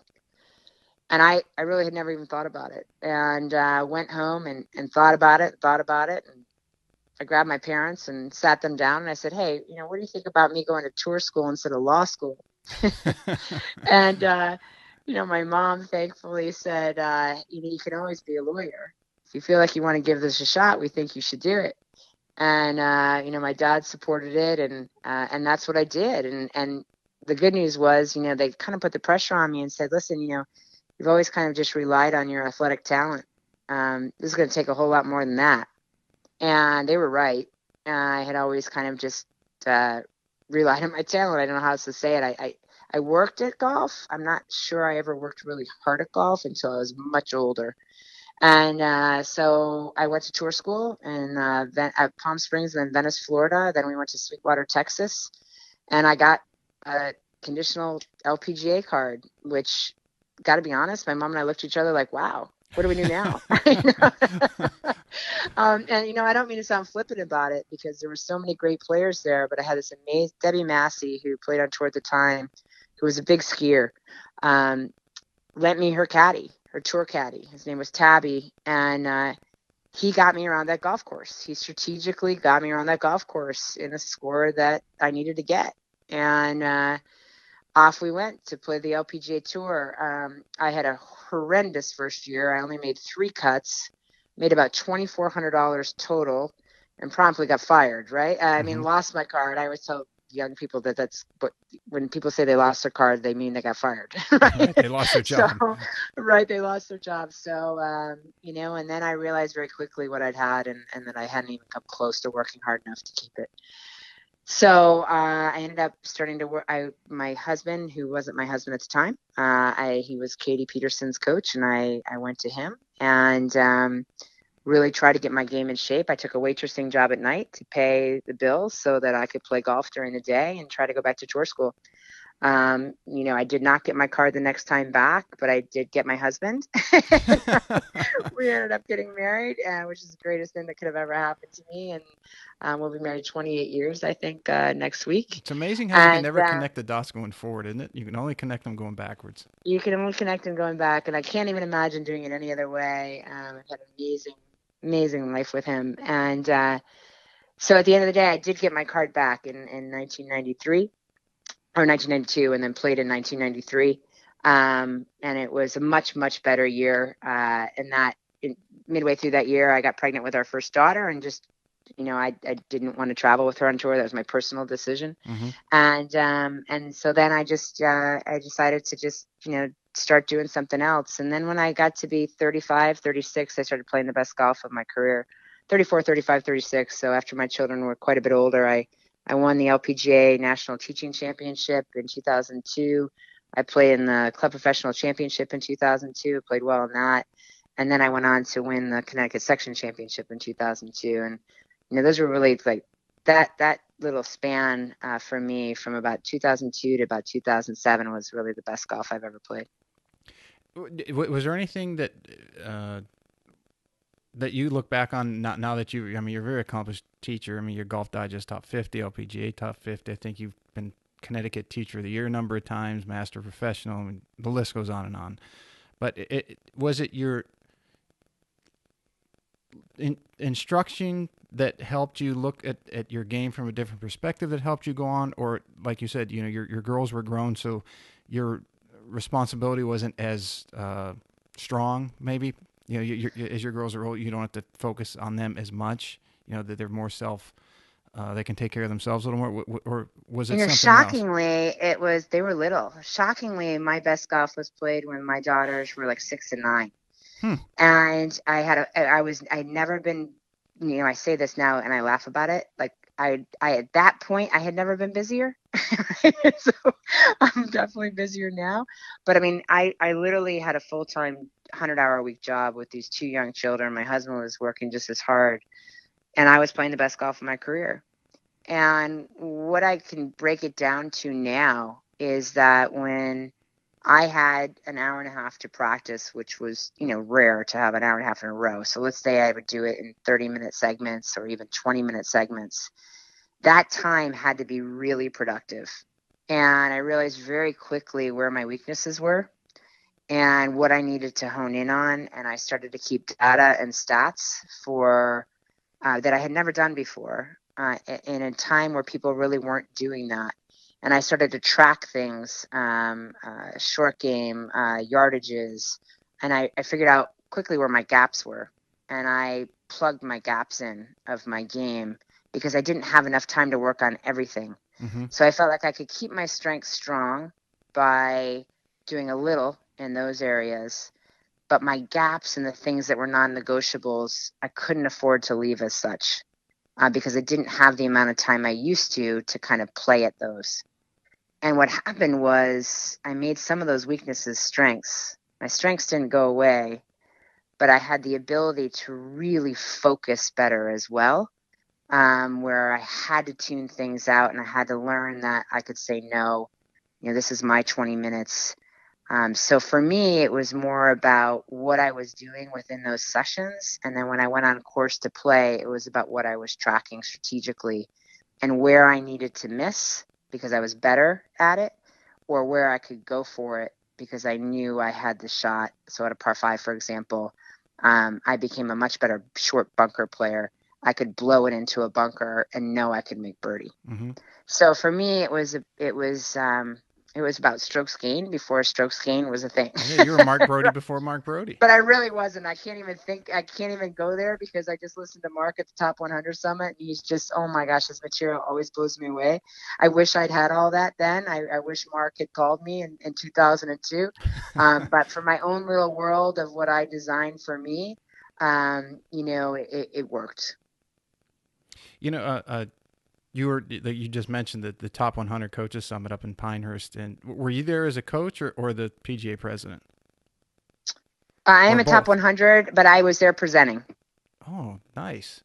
I was told that you're doing some really, really good things for coaches. Can you elaborate a little bit on that, or are you allowed to? Yeah, so we did. No, absolutely. We did talk about it during this, actually. So PGA.Coach is one of those that we're offering that resource on ADM.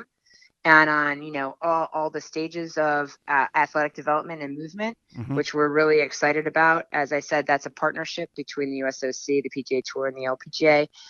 We also, and that's offered to PGA professionals and LPGA professionals as well. And then we also, with our new PGA.com launch, we will have coaches portals there We'll have third-party engagement on there that we can design for coaches for the services that they currently use, like scheduling and revenue tracking, and then interfacing with consumers. We are going to offer that to PGA professionals through PGA.com that have done PGA.coach. So it's really cool stuff. We went through some of our studies that we've done with a company called Huge, which is our agency that did consumer research studies for us on coaching and the things that consumers are really looking for based on their time, which we've talked about today, but also based on what their coaching preferences are and what they're looking for from a coach. So we gave them quite a few insights at the Top 100 Summit, and certainly are going to share those all at the golf show with our PGA professionals. You had mentioned working with the Flick and Toski schools kind of when you got started into coaching and teaching. Did you work for them for long, or did you go somewhere else and learn under some other very well respected and known teachers? No, I worked for them for a long time. I want to say it was 6 years where we traveled to different sites, Desert Mountain being one of them, obviously Ibis Golf and Country Club in West Palm Beach being one. They weren't weekly, so it wasn't like I was with them weekly. Mm-hmm. But when they had their schools and, they needed staff Kathy Wood and I were the only two women at the time that worked for them. And oftentimes these corporate golf schools then didn't have a lot of women participants. You make it one or two. And what's really wonderful now is when I see a corporate group or when I have my own corporate groups, half the people there are women. So that's a pretty cool evolution too. But we really had an amazing time. I learned so much by doing that, because where I learned the most, to be honest with you, was at lunch and at dinners where people would banter about the golf swing and really go at each other, and their opinions of what they thought was accurate information and what wasn't and why, and the physics of the swing. And, Mike Malaska was at the forefront of really fitness and golf Mm-hmm. instruction. He was way ahead of his time, and we would all laugh at him because he was convinced that biomechanics, had Paul Check. He would bring up Paul Check's Yeah. Biomechanics of the Golf Swings book, right? And we'd all be like, give me a break. You know what? Hitting golf balls is hitting golf ball. I think about that now. He was so spot on, right? With what, I've studied since then and learned since then. And, Jim and Bob would go round and round on conversations about, tour professionals that they taught and why they taught them that way. And, Martin Hall brought a whole new dynamic to short game instruction. And I learned so much from Martin when it came to coaching people and groups of people and how to get people to perform and do what you were asking them to do in a way that made it their idea. And that they could physically do it. Jim Flick taught me that it's about the person standing in front of you first and foremost, always. And he was one of the best communicators ever. And that person 100% only thought they were the only person at the school when they were with Jim. And, what an honor for me and a privilege for me to have witnessed that and watched that and learned from that. You had mentioned Czech, and Dan Hellman was on the podcast some time ago, and Dan was one of Paul's, I think, 7 worldwide lead instructors.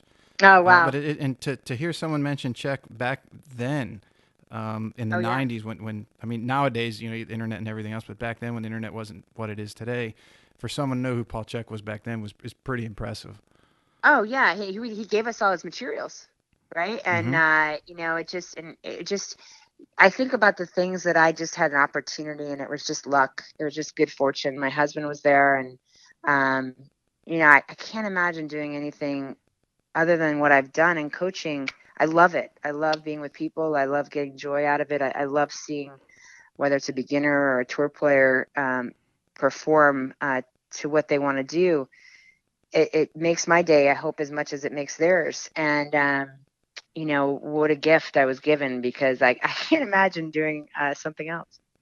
I want to ask you one thing, and I asked Andrew Rice this, because Andrew worked for David Ledbetter back in about that time, that era. And it seems like the new era almost says, well, the last era they did this wrong and this wrong and this wrong. And I'm sure that era said that the era prior to them, instructors did all these things wrong, and here's this new cutting edge research and so on. But what you said about Jim was very similar to what Andrew said about David, in that he had a way with people that that just made them play better, or that made them feel like that they're the only person and the most important person in the world. And I guess I'm leading to the question is, do you think in today's, as we talked about tech and it affects the industry and other things, that technology has somewhat taken away from that art, I would say, of personal connection and dealing with people, as it Yeah, relates I to hope not. coaching? No, I mean, I hope not, because I use lots of technology, Mm-hmm. and those that coach around me use lots of technology, and I think that's up to the professional and their delivery. I think, though, first and foremost, as I mentor other people who want to be involved in coaching and teaching, or when I go to summits or deliver presentations, my whole premise is, yes, of course the mechanics matter, and of course technical skills matter, and technology certainly helps you address those quicker, Mm-hmm. and with substantiated data, right? Scientific data. It's not subjective. There it is, right? And if you understand how to read that and manipulate that into information that's actually tangible for the customer in front of you, fantastic, if that helps you do that. But it comes down to the relationship. And what people really love, in my opinion, about taking golf lessons is they feel like they have a partner in it with them. And they don't want to do it alone. And at the end of the day, they know they have somebody to share the good times with, to share kind of the frustrations with, that can help them proceed, that can develop a plan for them, a manageable plan that makes sense for the time constraints they may have to accomplish it, that can help them set goals that are reasonable and attainable, but also some long-term goals that maybe are some visionary goals. That's what I'm in it for. And that's what I feel my clients are in it for. They want to get better. Don't get me wrong. We all know getting better, you play more golf and you have more fun playing golf as you perform better. So certainly I'm not saying that's not important. But for me, it's the relationship first and foremost, Mm-hmm. 100%. And I want them to be my partner in that. I want them to understand that this isn't a transactional 30 minutes. It's not a, hey, thanks for coming and good luck, right? It's, let's talk about this. Let's talk about where you'd like to get to. Let's talk about how we can make that happen together. Let's talk about the time we have to spend together. I mean, how can we make that the most beneficial for you this week?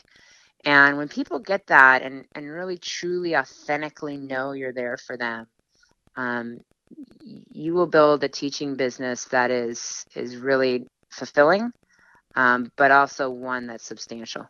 Yeah, because technology does play a role, and probably a very large role. But I think, or what I see some young teachers coming up, and I offer my opinion where they listen. I say, here's my 2 cents. You can give me a refund if you want to. Is you have to be able to, number one, communicate, interpret that data and communicate it so that that person can find it useful. But you got to remember this is a people business, and they can go to anybody with the technology you have. So what are you doing to make their time, because they're giving you a half hour, they're giving you an hour, and they're giving you a fair amount of money to do so?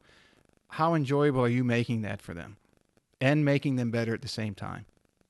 It's so true, because if you think about, half an hour is a long time now to give Mm-hmm. somebody. An hour is an incredibly long time to give somebody. So I always tell my students that I'm always honored that they trust me for that hour, because I know they could be doing multiple other activities in that same hour. And I take it very seriously, and I'm appreciative that they've chosen me, and the expectations of that comes responsibility. And to your point, they can go to anybody that has TrackMan, right? They can go to anybody that has, we can name 15 things, Right. right?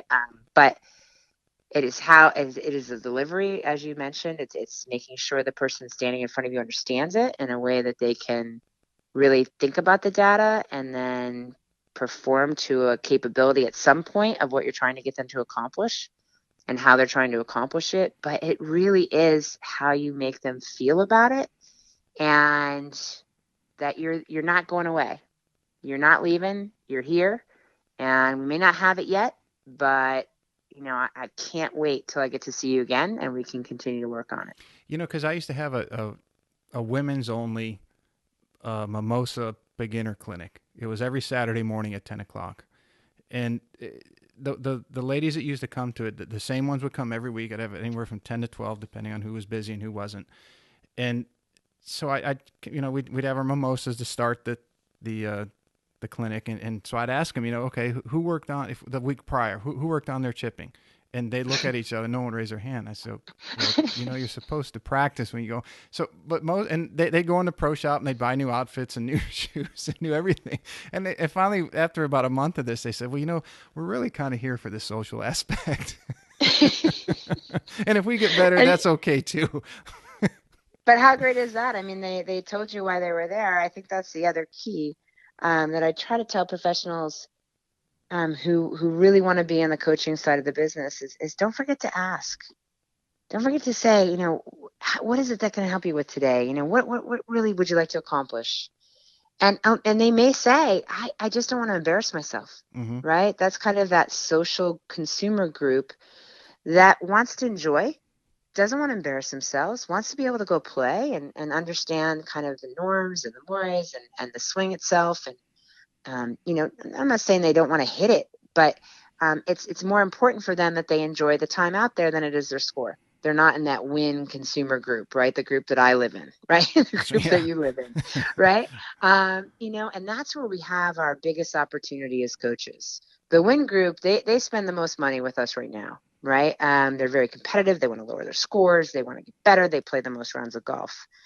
The social group and the health and wellness group, based on our huge agency studies, those are our biggest groups that we have yet to tap into in a way that's tangible for that consumer. And when we do, the golf business is going to be thrilled that we did. Oh, I agree 100%. It's sitting there like an oil well, that hasn't really been, like you said, tapped into yet. And when that happens, it's the game will continue to grow, I think, exceptionally well. We have to be okay as coaches with, okay, what does social mean? I think you have to dive into that. So when somebody says, look, we're just here for the social, right? So when that's the case, all right, so you already made it fun, right? They obviously wouldn't have come back if it hadn't been fun. But how can we make the improvement fun, right? How do we build it so the management of their game actually gets better while they're having fun? And then once they start to get better, then they're going to want more. Yeah, because how many of us, I didn't mean to cut you off. I just no, want to that's say, okay. how many of us work with retirees who, once they fully retire, think that now they have all this time and they're going to practice more and they're going to play more and their game's going to get better. And within a year, they hate their game and they actually got worse. Right? Well, I hope none of mine. Right. Well, or I shouldn't say they get worse, but they're more frustrated. In other words, they think they should be dropping 10 strokes on their handicap. Maybe it only moved down 3.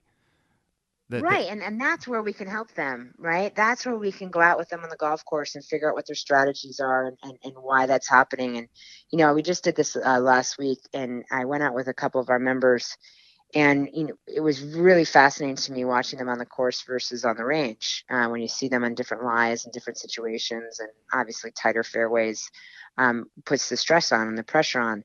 But what was really fascinating with these 2 particular members that I was out with was, they absolutely love their sand wedge, which for both of them, ironically, was about a 70-yard full shot. Mm-hmm. But on par 5s from where they were playing from, they kept throwing themselves into the 40-yard throw-up zone, right? So, and they told me, I just hate this shot. And I just looked at them and I said, what's really fascinating to me is, you hit your 5-wood down here and you've got a 19-degree hybrid in here. How about we hit the 19-degree hybrid, leave yourself back at the shot you love, and let's see what happens. And I think just moments like that as a coach, where you see this light bulb go off and they say to you, gosh, I just try to get it as far as I can get it and as close as I can get it all the time, which is great if you're really good from close. And that's what I say back to them. I said, but you know what? You guys are pretty bad from 40. So we got to work on 40. I'm not saying you're not going to get better at 40. We got to work on 40, but can we for now not leave ourselves in 40 and let's leave ourselves back at 70 where you're really confident? And it was like, I'd given them an epiphany. It sounds so simple when we say it together tonight, but that's the way I tell people all the time, like golf for competitive players is a series of moves. And golf for most players is just a series of hits. Mm-hmm. And many people don't think they're good enough to think about it in moves when really they are. They have a favorite club. They have a favorite shot. Leave yourself with a favorite club. Leave yourself as you can, and as you get better, leave yourself with the shots you like best until you improve the others. And you'll find your scores will drop. I mean, that's why we always see in those 4-club tournaments, we typically see people shoot lower scores. And they shoot lower scores because they pick their 4 favorites and went out and played the game a whole different way than they typically do with all 14. So it's just something for people to think about. Yeah, very eye-opening. I remember when I was working on my game to go play professionally on a tour level, not the club level. A friend of mine was playing. He had his tour card then, and he told me, he said, go out with your tee off with your driver, your 3-wood, and your 3-iron for 9 holes, and play all 3 balls for all 9, and you might surprise yourself. And I'll be damned if I didn't shoot consistent, where it was very eye-opening. The 3-iron was almost consistently lower than the other 2. Yeah. Now, that was a long time ago. That was before the bomb and gouge era, and there was still a lot of balls. And I think you're dating yourself because you said 3-iron. Right. I think the Titleist Tour Prestige was like the long ball back then. Right. That's how long ago that was. Yep, exactly. I'm not going to say I played a balata. But to your point, it made you play a little bit more chess in your brain to position yourself to on par 5s, for example. I'm not just going to. My tee shot's only going to be so far. Now I'm going to put my next shot where I'm good, where my third shot is going to be somewhere where I'm very comfortable and I can accomplish what I want to. But it's almost eye-opening. And I mean, I was a decent accomplished player in the section and locally, and I had no idea about that. Yeah, I told one of my female students a couple months ago. So she was complaining about some of the short par 4s, which were 310, 330 yard, somewhere in between there. She said, I'm just really struggling. I keep making doubles. And I said, well, how far do you hit your 7-iron? She said, well, like 110 yards. And I said, well, do you hit it pretty straight? Yeah, I hit it straight all the time. I hit it perfectly. I said, so what if we just went 7-iron, 7-iron, 7-iron, and you 2-putted, right? That's 5. Mm-hmm. She's like, what? I go, well, let me okay. So you're hitting driver and maybe missing the next and hitting the next left and chipping on and then 2-putting for 6. I said, because right now that's just in your head. I said, what if we just hit, 3 7-irons onto the middle of the green and you 2-putt for 5? So if we did that on 5 of the par 4s, we just lowered your score by 5. So you just went from 95 to 90. She's like, what? Can you do that? Right? It's and, not making fun of her, not making fun of that. Can you do that? Because as people learn the game, they think they have to hit the driver off the tee. They think they have to hit you don't have to do anything. What your job is to get the ball in the hole in the fewest amount of shots, however that may be or look. And when people are empowered to make that choice without a fear of embarrassment because they hit that shot great, I mean, their scores plummet. Mm-hmm. They start making big jumps in improvement. Big jumps in improvement. What as we get close to the winding down on the time that we have, what's the drives you to do so much and continue to do these new things? I think watching the game evolve. I think the people I get to be with in my workspace, whether it be at the club, at Mirasol, or whether it be with PGA, I truly love what I do. And I love being involved in sports. I love being involved in golf. I'm super biased, but it's the greatest game. And there's never a day that goes by that I can't learn something from somebody that's in it. There's never a day that goes by that I can't get better at it, Mm-hmm. Because I'm certainly not there yet. And so for me, it's the constant challenge of growth. It's the challenge of pushing myself, but also the challenge of making effective change within a sport that has so much room and so much potential. And you're doing some, like I said when we started, you are doing some great things on that route. And I think you look long and hard to find somebody to disagree with that. Oh, that's very nice. Thank you. Do you see yourself as a role model?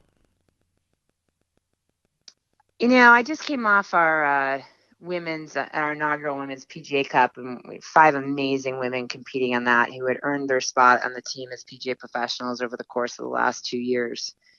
And when I was with them and captaining the team, and I'm not sure I felt like a role model. I just think I felt older. I think I felt more experienced than them, and I don't mean to be like shoving the role model thing off, because it's, when anybody ever calls me that, it's an incredible honor to be anybody's role model. I think our job as leaders is to help people succeed. But to do that, I do think you have to showcase behavior, and I think you have to also push and mentor and sponsor people that are coming behind you so that they do the same. Mm-hmm.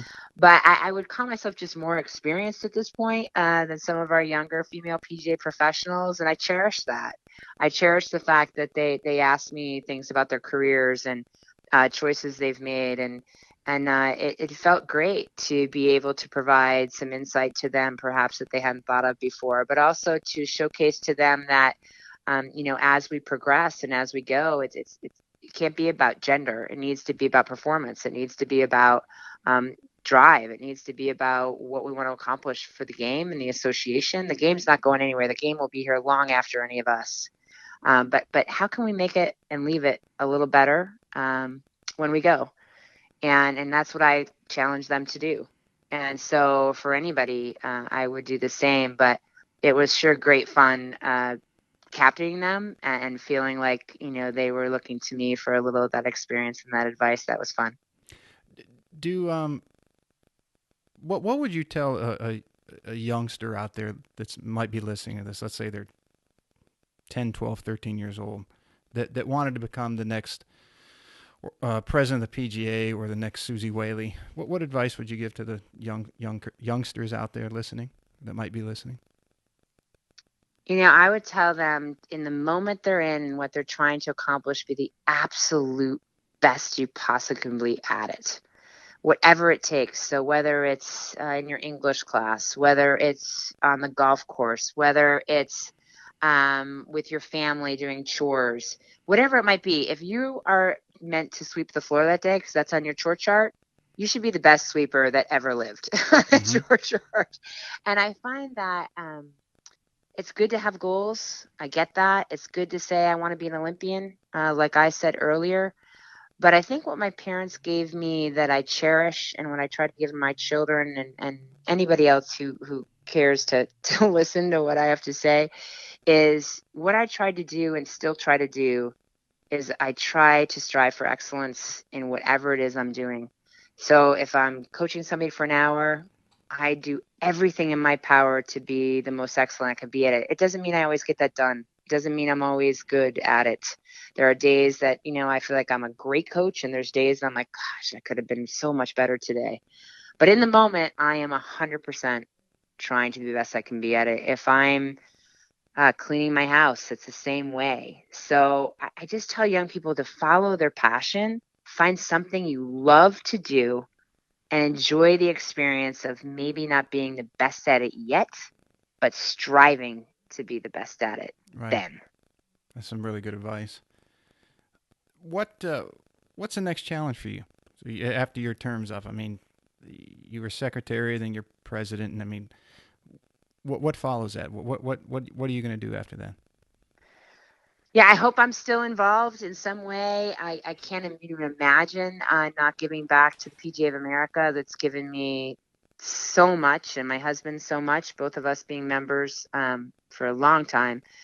And so for me, I will always, I hope, be a part of the sport and the game in a way that contributes. And I really look forward to that. I won't travel as much. I'll coach more and still love it. So for me, it'll still be golf, and it'll still be something I wake up joyful to do every day. Sounds like a pretty good plan.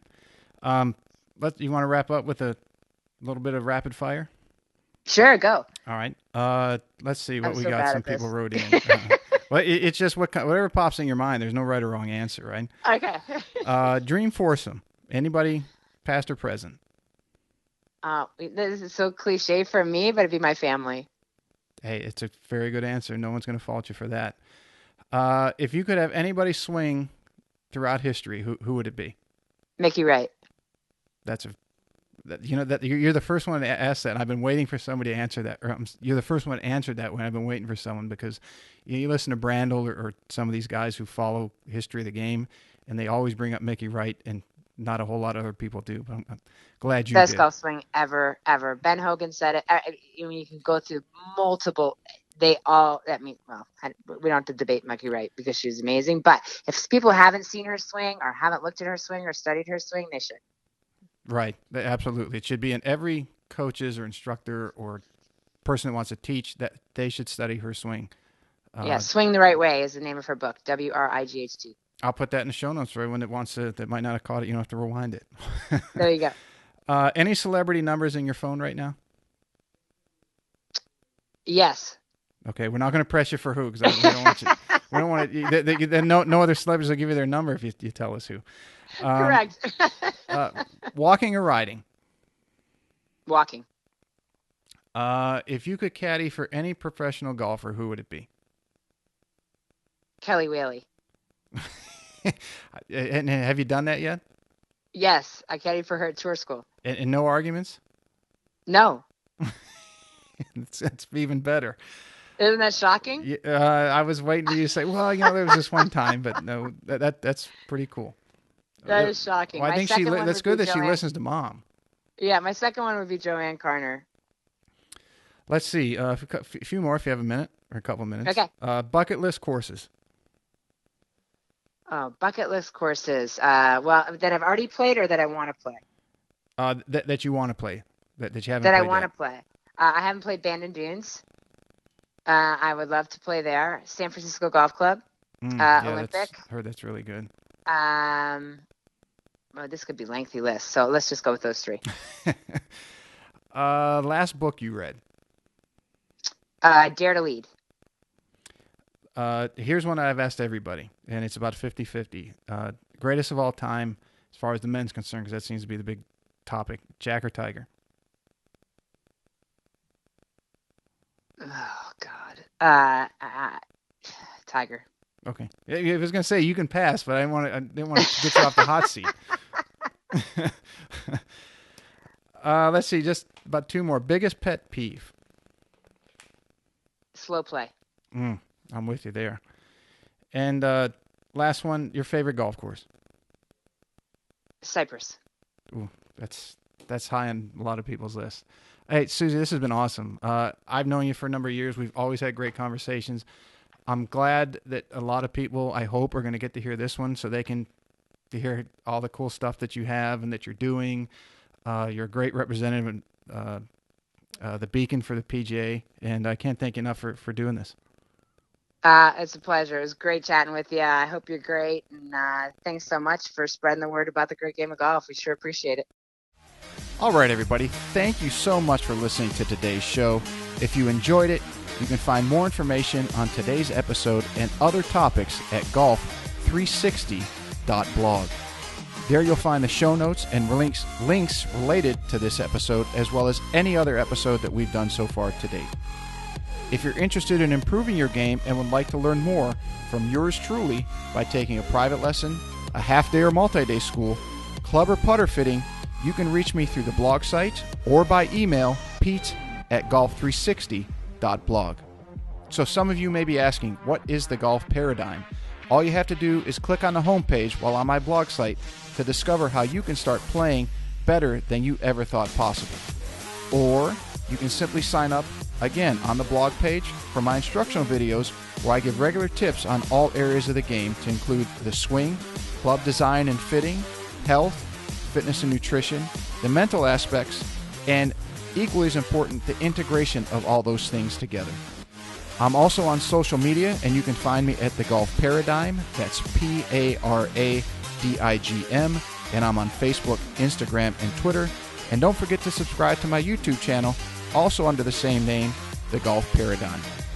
Facebook is usually the best way to reach me for questions and or comments, and I look forward to hearing what all of you have to say.